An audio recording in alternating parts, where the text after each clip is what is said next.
ASMR Coffin Radio.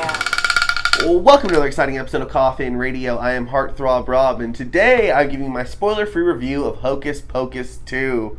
Hocus Pocus, one of the greatest 90s flicks of all time for kid movies, a staple of every Halloween, a cult classic, so incredible, and this one isn't really much of a letdown. You know, they rehash these movies or give them a sequel or give them a reboot every once in a while, and this was one I was kind of hesitant for them to touch on, but they didn't do too bad of a job here.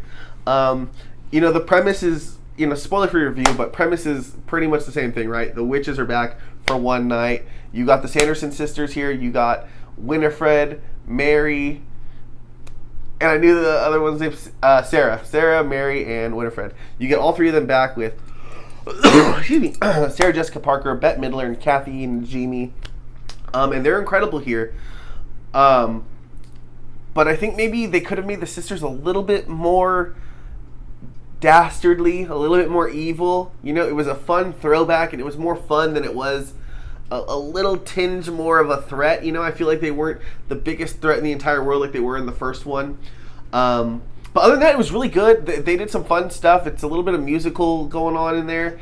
The best part to me, though, is they, have this intro where it's the girls when they're little kids, little teenage girls, little 12, 13, 14-year-olds, and it shows them in that era, and it's got a little 20 minutes to themselves, 15 minutes, and that is where things work really good. I thought that was the best part about it. I hope those little girls get a prequel because they did really good.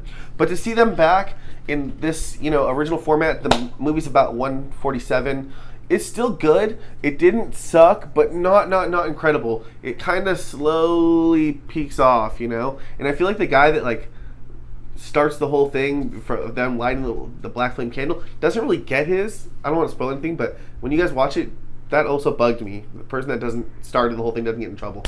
But I gave it maybe a 6.5, a 7 for nostalgia. I'll definitely watch the first one still more than this one. But it didn't suck, and that's all that matters.